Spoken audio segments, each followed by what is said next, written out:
नमस्कार मित्रों, स्वागत है आप सभी का हमारे चैनल पर। आज इस वीडियो के माध्यम से मैं आपको पितृपक्ष श्राद्ध के बारे में बहुत सारी चीज़ें बताऊंगा। आपसे निवेदन है कि अंत तक इस वीडियो को देखें ताकि उसका सटीक लाभ सभी को मिल सके। मित्रों, 1 सितंबर 2020 से पितृपक्ष प्रारंभ हो रहा है, जो कि 17 सितंबर 2020 तक चलेगा। 17 सितंबर को पितृविसर्जन अमावस्या होगी, उसके साथ ही श्राद्ध का समापन हो जाएगा। श्राद्ध पक्ष को श्राद्ध पक्ष, पितृपक्ष, महालय तथा स्थानीय भाषा में कनागत भी कहा जाता है। ये एक अपभ्रंश शब्द है। कन्या अर्पिगत, जब कन्या राशि पे सूर्य होता है तो उस समय श्राद्ध पक्ष होता है। इस बार श्राद्ध में क्या खास है और श्राद्ध करने का तरीका क्या है, किस तरह करना चाहिए और किस प्रकार से श्राद्ध के अंश को, श्राद्ध के भोजन को, तर्पण को हमारे पितृ लोग प्राप्त करते हैं, ये सारी चीज़ें हम आपको बताएंगे। इस बार ऐसा एक अद्भुत संयोग है कि श्राद्ध पक्ष के समाप्त होते ही प्रायः नवरात्र शुरू हो जाते हैं। लेकिन इस बार करीब 165 वर्ष बाद ऐसा संयोग आया है कि जब श्राद्ध पक्ष प्रारंभ होगा और जिस दिन समाप्त होगा अगले दिन से अधिक मास यानी मलमास का प्रारंभ हो जाएगा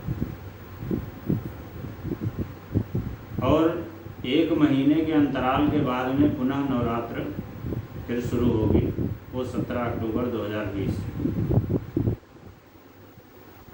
ऐसा संयोग बहुत सदियों में जाकर के आता है, जब इस तरह का अंतराल हो, बीच में अधिक मास पड़ जाए, मलमास पड़ जाए। मित्रों, ये जो अधिक मास है इसको मलमास भी कहा जाता है, पुरुषोत्तम मास भी कहा जाता है। हर तीसरे वर्ष अलग अलग महीनों में ये पुरुषोत्तम मास पड़ता है। और पुरुषोत्तम मास क्या होता है, मलमास क्या होता है? यस्मिन चांद्रे न संक्रांति स्वधिमासे निगत्यते। जिस चंद्र महीने में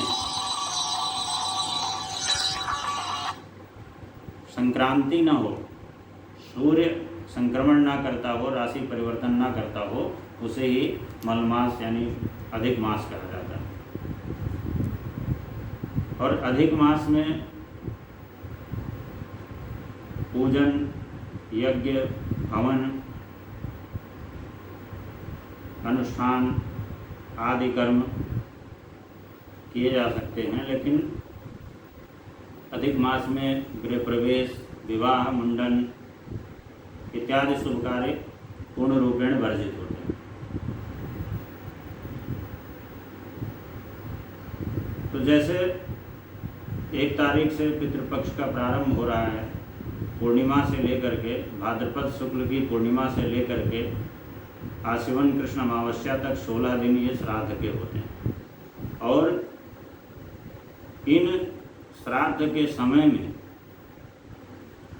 जो हमारे पितर हैं, यमराज की आज्ञा से सूक्ष्म रूप में पृथ्वी लोक पर आते हैं और जो हमारे द्वारा किया गया ब्राह्मण भोजन, दान, तर्पण, यज्ञ, पिंडदान, पंचबलि इत्यादि जो भी कुछ है जो श्राद्ध के निमित्त किया जाता है, वो उन्हें प्राप्त होता है।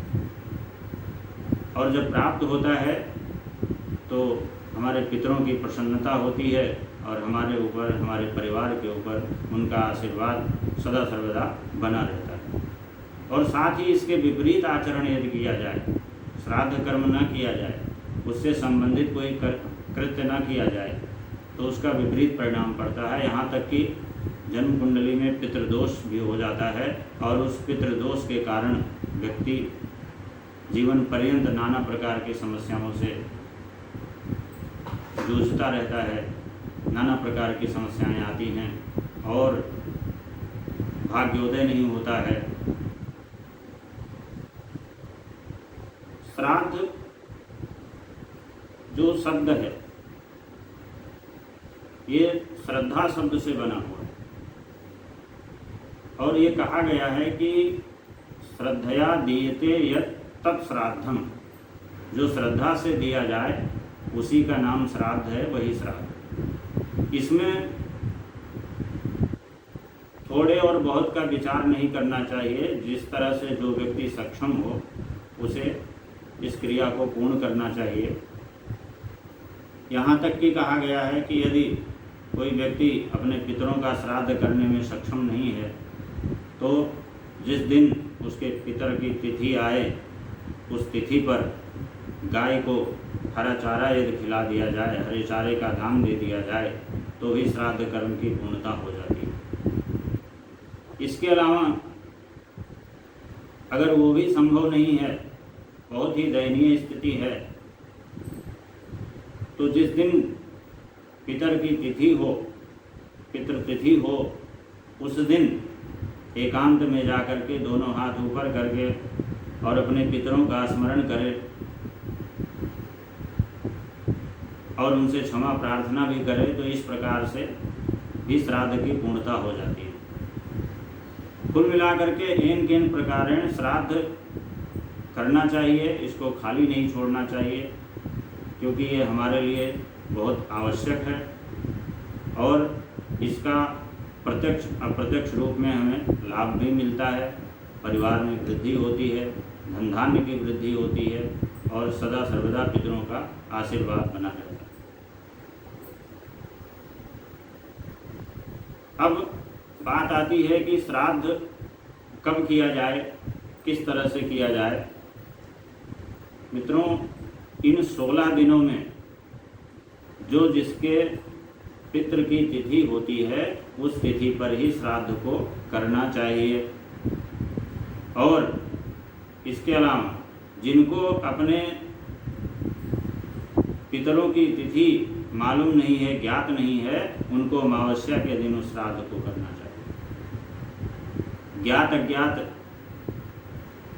जो पूर्वज हैं, जो पितर हैं, उनकी श्राद्ध अमावस्या के दिन करनी चाहिए। इसके अलावा जो सौभाग्यवती स्त्रियों का श्राद्ध होता है वो मात्र नवमी के दिन करने का विधान कहा गया है। और जो दुर्घटना आदि से, अकाल मृत्यु आदि से जिनकी मृत्यु होती है उनका श्राद्ध चतुर्दशी को करना चाहिए। और जो सन्यासी पुरुष हैं, जिन्होंने संन्यास ग्रहण किया है, उनका श्राद्ध द्वादशी के दिन करना चाहिए। और श्राद्ध के समय कौन कौन सी क्रियाएं की जाती हैं।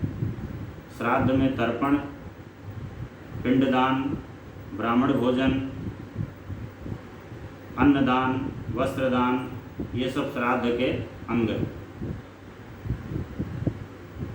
श्राद्ध का जो समय निर्धारित किया गया है वो कुतप काल कहा गया है। कुतप काल अपराह्न का समय होता है। 12 बजे के उपरांत का जो समय होता है उसे कुतप काल कहा गया है। कुतप काल में श्राद्ध करने का शास्त्र आदेश है। और श्राद्ध में शुद्ध ब्राह्मण को निमंत्रण दे करके उसका स्वागत सत्कार करके उसे सहर्ष भोजन कराना चाहिए। और एक बात का विशेष रूप से ध्यान रखना चाहिए कि कभी भी उस ब्राह्मण से ये नहीं पूछना चाहिए कि भोजन कैसा बना, अच्छा है या बुरा। इसके अलावा दूसरे की भूमि पर श्राद्ध करने का निषेध है। दूसरे की भूमि पर श्राद्ध नहीं करना चाहिए। लेकिन ये बातें किसी नदी के तट पर किसी देव मंदिर में, किसी पवित्र जलाशय पर, गंगा के तट पर, ये बातें तीर्थ क्षेत्र में लागू नहीं होती। और यदि घर के अलावा तीर्थ क्षेत्र में गंगा तट पर, किसी पवित्र नदी के तट पर श्राद्ध किया जाए तो इसका फल और अधिक बढ़ जाता है, उत्तरोत्तर बढ़ता रहता है। और इसके बाद श्राद्ध में केले का पत्ता, लोहे का पात्र, इन सब चीज़ों का प्रयोग सर्वथा वर्जित है। किसी पवित्र धातु, चांदी, तांबा, पीतल इत्यादि इन पात्रों का प्रयोग करना चाहिए, उसी में तर्पण करना चाहिए। और अगर संभव ना हो तो शुद्ध मिट्टी का पात्र भी लिया जा सकता है, लेकिन लोहे का पात्र नहीं ग्रहण करना चाहिए। श्राद्ध से पहले अपने पूर्वजों के लिए तर्पण, पिता कुल के साथ माता कुल यानी नाना पक्ष का 3 पीढ़ी तक उनका नाम और गोत्र उच्चारण करके उनका तर्पण करना चाहिए। इसी तरह पिता कुल का 3 पीढ़ी तक नाम और गोत्र उच्चारण करके उनका तर्पण करे, ब्राह्मण भोजन कराए, यथाशक्ति वस्त्र दक्षिणा आदि से संतुष्ट करे। और साथ में पंचबली कर्म, जिसमें गोबलि, काकबलि, स्वानबलि, पिपीलिकादि बलि और देवादि बलि, ये 5 पंचबली कर्म भी करना चाहिए। और इसके पश्चात सभी कर्म को करके भगवान विष्णु से त्रुटि के लिए क्षमा याचना करें और जो पितृस्वरूपी भगवान वासुदेव हैं उनको प्रणाम करें।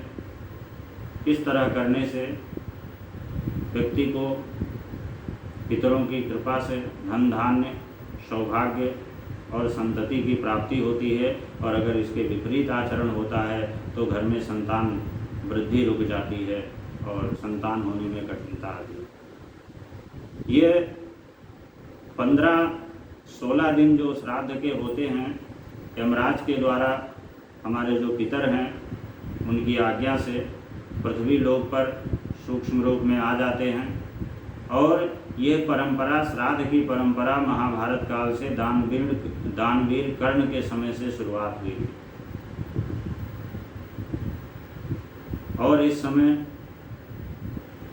पितरों के निमित्त जो भी कुछ थोड़ा बहुत किया जाता है उसका बहुत ही उत्तम फल प्राप्त होता है, अमोघ फल प्राप्त होता है। और इस कर्म को न करने से व्यक्ति को तमाम प्रकार की बाधाएं होती हैं। श्राद्ध, वार्षिक श्राद्ध भी किया जाता है। किसी का वार्षिक तिथि जब होती है तो वार्षिक श्राद्ध भी किया जाता है। लेकिन ये महालय का श्राद्ध जो है बहुत ही उत्तम है। इस दौरान अगर किसी की कुंडली में पितृदोष है तो वो पितृयज्ञ करके श्राद्ध कर्म को विधिवत संपन्न करके उस दोष से मुक्ति को प्राप्त कर सकता है। मित्रों, ये श्राद्ध संबंधी जानकारी आप लोगों के समक्ष प्रस्तुत की। इसके अलावा अगर आपके अंदर किसी और चीज़ को जानने की जिज्ञासा है, कोई प्रश्न है, तो आप हमें लिख सकते हैं, हमारे नंबर पर संपर्क कर सकते हैं। जो भी आपकी शंका होगी उसका समाधान, यथाउचित समाधान किया जाएगा। बहुत बहुत धन्यवाद।